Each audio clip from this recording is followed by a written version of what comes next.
L'invité du Grand Angle ce samedi, le journaliste Edu Plenel, pour un livre sur les oubliés, les anonymes de l'histoire, le jour de la disparition de l'une des figures les plus connues de l'histoire du XXe siècle.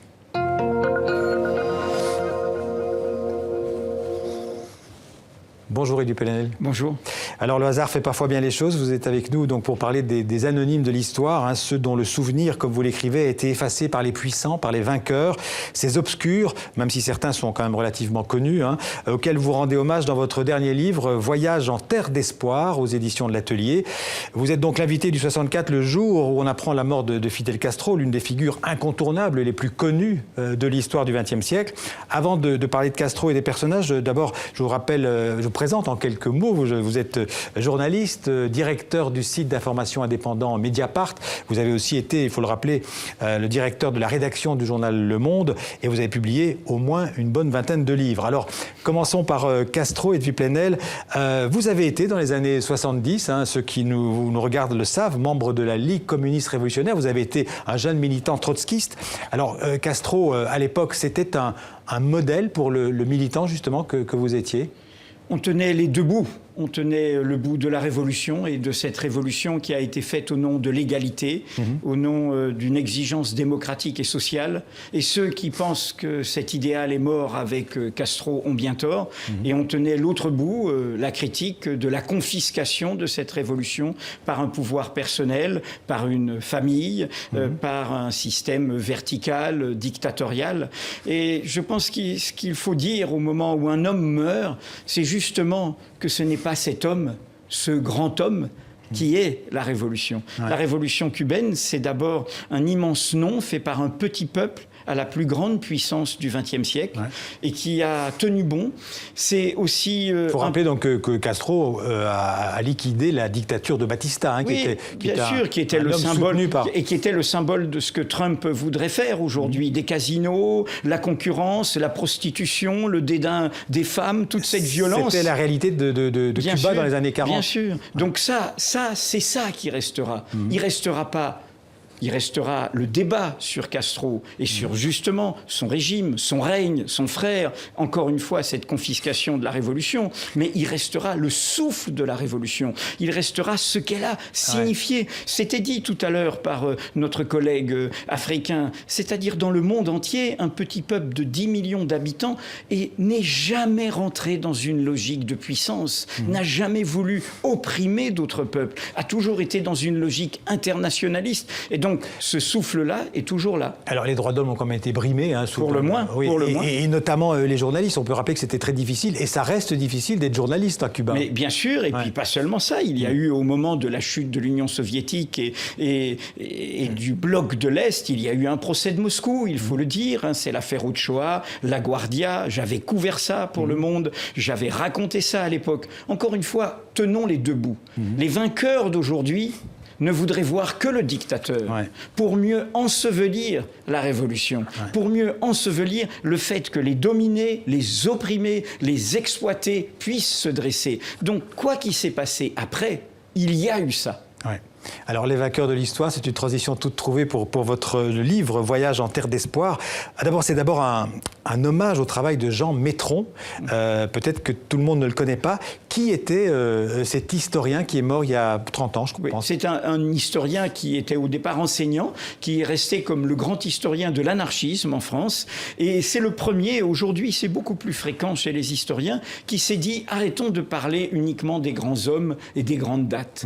Occupons-nous du peuple, occupons-nous des gens d'en bas, des sans grade, des méconnus, des moins connus, sans lesquels rien ne se fait, sans lesquels rien n'advient. Et donc il a eu cette idée de faire une immense œuvre, un immense continent, le dictionnaire biographique du mouvement ouvrier, devenu également dictionnaire du mouvement ouvrier, mouvement social, 76 volumes sur le monde entier. 163 000 biographies. Oui, bientôt 200 000, puisque c'est maintenant en ligne, et ça en permanence, ça s'actualise. D'accord, on peut le dire, d'ailleurs, pour tous ceux que ça intéresse, il suffit de taper Métron sur les moteurs de recherche, et on le trouve, tout de suite on le trouve. Et en achetant le livre, on peut en plus avoir les codes pour arriver à aller se promener là-dedans, et encore une fois, trouver toutes sortes de gens qui nous redonnent force et courage. Ouais. Car ce sont des idées, d'où le titre Voyage qui nous redonne espoir. Voilà, ouais. Parce que ce sont des gens qui ont été réprimés, ont été parfois au risque de leur vie, ont eu des échecs, mais qui ont été mus par cet idéal de l'égalité,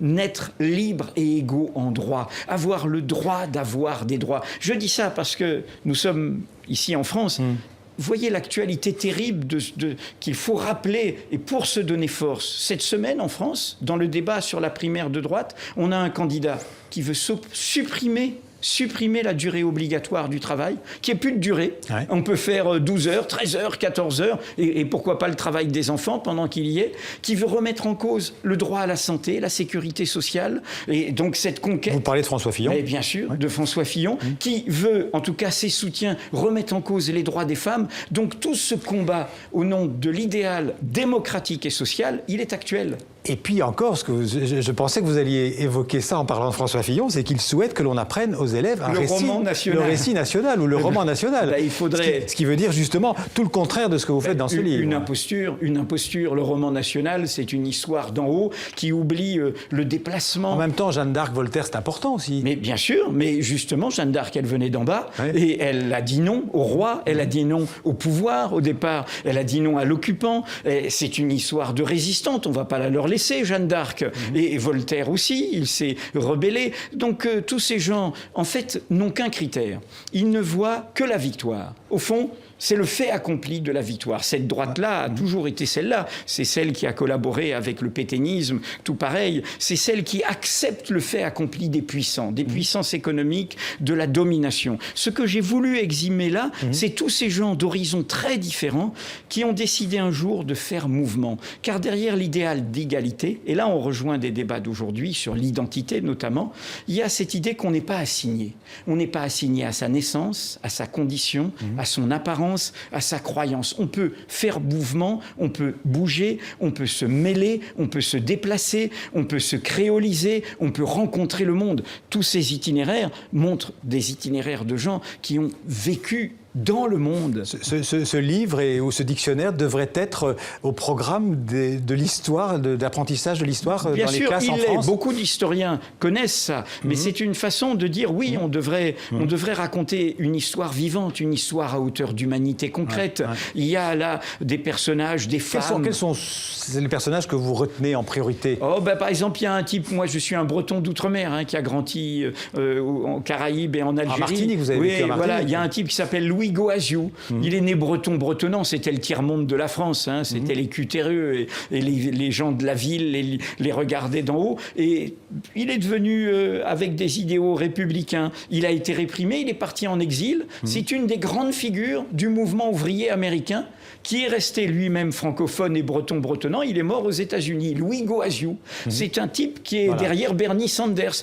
Il y a une autre dame, Marie Guillou, la grande Marie, une institutrice, la première syndicaliste féministe à dire les femmes doivent se réunir entre elles. Et puis il y a plein d'anonymes, il y a ces héros qui nous ont sauvés, qui nous ont aidés à vivre.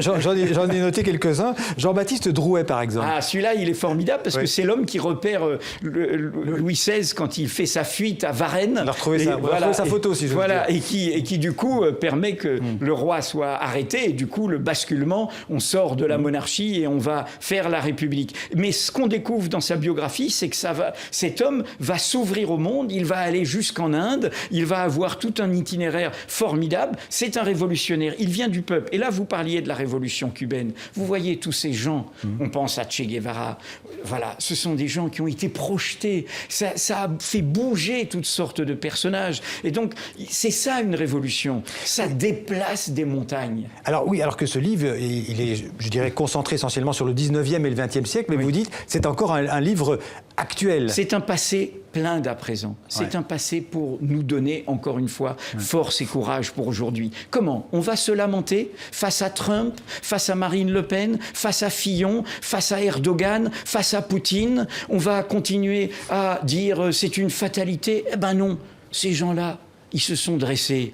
Ils ont dit non, il n'y a pas de fatalité. Et ils ont fait ce combat pour l'égalité, pour les causes communes de l'égalité, qui ont ébranlé tout, les droits des femmes, mais les droits des Noirs, les droits des opprimés, les droits des colonisés, les droits de l'esclavage, la remise en cause, tous ceux qui sont du côté... Quel est notre adversaire Tout cela, on les historique? retrouve dans votre livre. Et voilà, et notre adversaire, c'est les tenants de l'inégalité, qui ont comme alibi l'identité, qui veulent nous assigner. Quand vous dites notre adversaire, c'est... Notre adversaire à tous ceux qui sont du côté de la démocratie et de l'exigence sociale. Tous ceux, et ils ont toutes sortes d'étiquettes qui sont pour que nous soyons libres et égaux en droit. Les autres, ils veulent quoi? Et il suffit de les écouter. Qu'il y ait des civilisations supérieures à d'autres, des religions supérieures à d'autres, des nations supérieures à d'autres. Il suffit de les écouter. Des sexes supérieurs à d'autres. C'est quoi, Monsieur Trump? Il ne dit pas autre chose. Eh bien, nous sommes de l'autre côté. C'est cette longue vague. Et il n'y a aucune raison qu'elle s'arrête. Elle est là. Ce sont nos petits fantômes. Ils nous redonnent courage. Alors, il y en a un autre que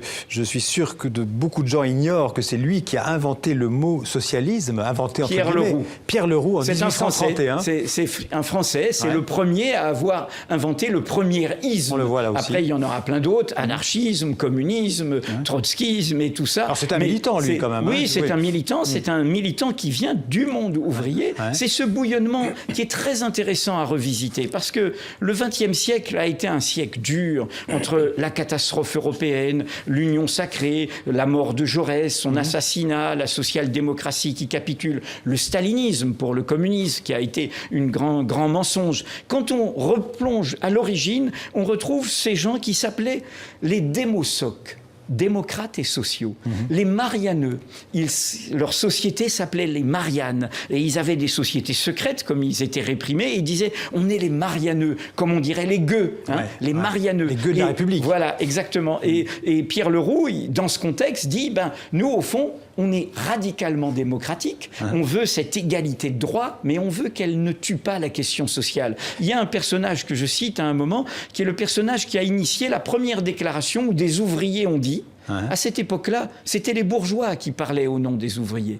Et ils ont dit, nous, on est le peuple ouvrier, on veut que ce soit les nôtres qui parlent. Nous sommes les experts de nos propres vies. Donc nous voulons des ouvriers qui parlent en notre nom, avec notre histoire. On a cité beaucoup d'hommes, mais il y avait aussi quelques femmes, dont Juliette Gréco, d'ailleurs, des chanteuses. C'est assez étonnant de la retrouver dans ce dictionnaire, qui a toujours été fidèle à ses convictions de gauche et qui est qualifiée dans votre livre de la plus grande des rappeuses. Oui, c'est un rappeur qui dit ça. Et puis il y a elle, il y a Colette Magnier, et j'aurais pu en citer beaucoup, d'autant plus qu'à la fin de la première partie qui revisite cette histoire, je finis en chanson, pourrait-on dire, en revisitant une chanson d'Eugène Pottier, l'homme qui a fait l'International, ce chant qui a fait le tour du monde. Et Eugène Pottier, cette chanson s'appelle « Quel est le fou ?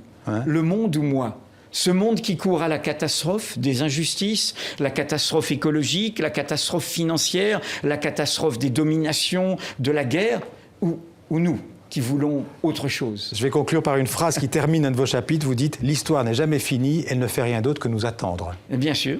Eh bien, soyons au rendez-vous. Merci Edu Plenel. Je rappelle le titre de votre livre « Voyage en terre d'espoir ». C'est aux éditions de l'Atelier. Merci beaucoup. Merci à vous.